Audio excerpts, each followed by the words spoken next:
God, I have a lot of things overdue,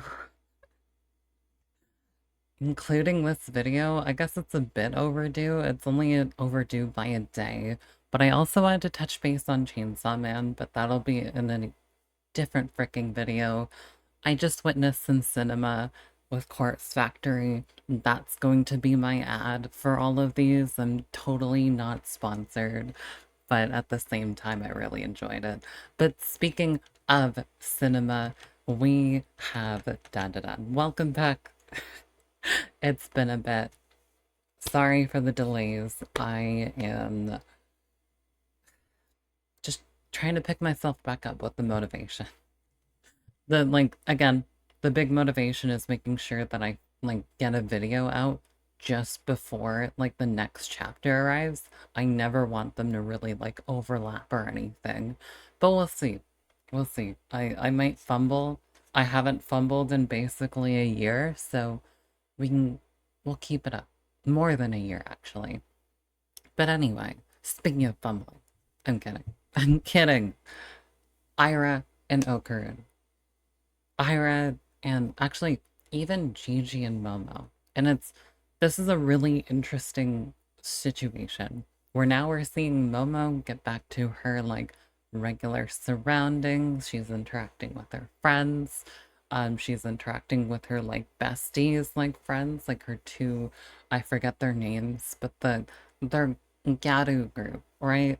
That's super cute and great to see. But in this one, we more see the group of just Okarun and Jiji and Aira, and I feel like I'm saying their names weirdly, but it's okay. And Okarun's here doing basically the same training Jiji was doing. And now we're all just gonna be very I don't know, we're all gonna master our chi. We're all gonna grab have big fucky wucky big ass green hands and just I don't know, do a flick motion at Saint-Germain and Core and Enenra and be like, we saved the world. That's exactly where this series is totally going, right? But on the romance, on the friends level of context,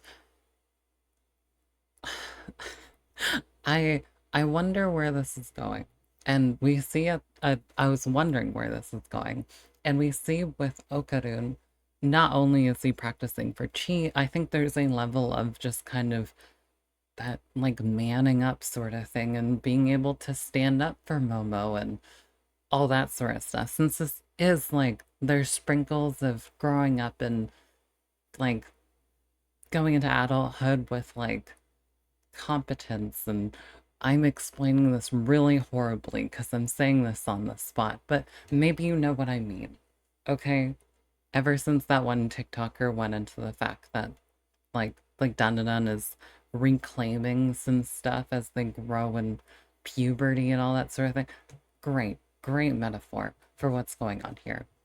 Super cute, super adorable to see everyone get along. But how does Okarun get Momo's heart back? It hurts. It really hurts to see. And I guess less so with Vamola, since she's probably chilled out with Vamola. Vamola's kind of grabbed her by the scruff of the neck and being like, no, I'm your friend. I'm the, literally, you taught me English. I'm your bestie. Okay? Okay. I might have kissed your man, but you don't remember that. So it's okay. It's okay. It doesn't count if you don't. That's major gaslighting. Like absolute gaslighting. But other than that, right? I think there's an element of the group wanting Momo to get there. I think it feels weird. I got the impression that although Aira is big crushing on Okarun and Jiji has this passive crush on Momo, I think the group feels really awkward to interfere with that now. I think they know that they were basically on the brink of dating. And now Okarun's like doing all this manning up that I was talking about earlier, but now we're seeing how the group handles that. How Okarun handles, well, this is a tricky situation. I thought I started streaming and I was really worried. OBS nearly just scared me. I guess I'd just download the VOD. But just how it's weird, right? Like you don't want to make it seem like you're trying to gaslight Momo into being your girlfriend, right? Like that's I think there's a social weirdness about it. Maybe Okarun's gonna find a way to make Momo fall in love with her again, and it's gonna be equally as stupid as it was earlier.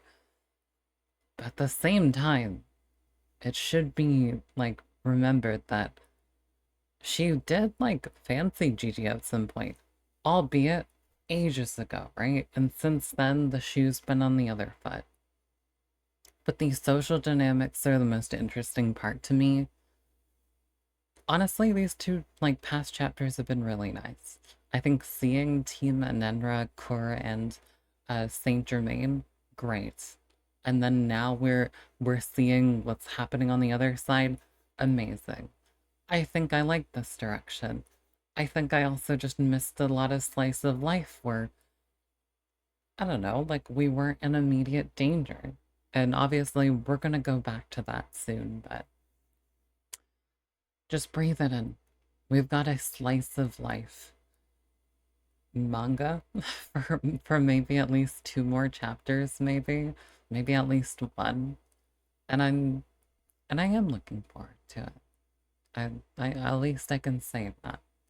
It's really funny that the moment I started complaining about the Momo thing, like being small, taking on like taking so long and being a goose chase, right then and there, it's it's dealt with.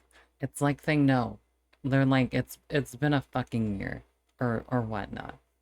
Okay, okay. Why am I tired? I had coffee.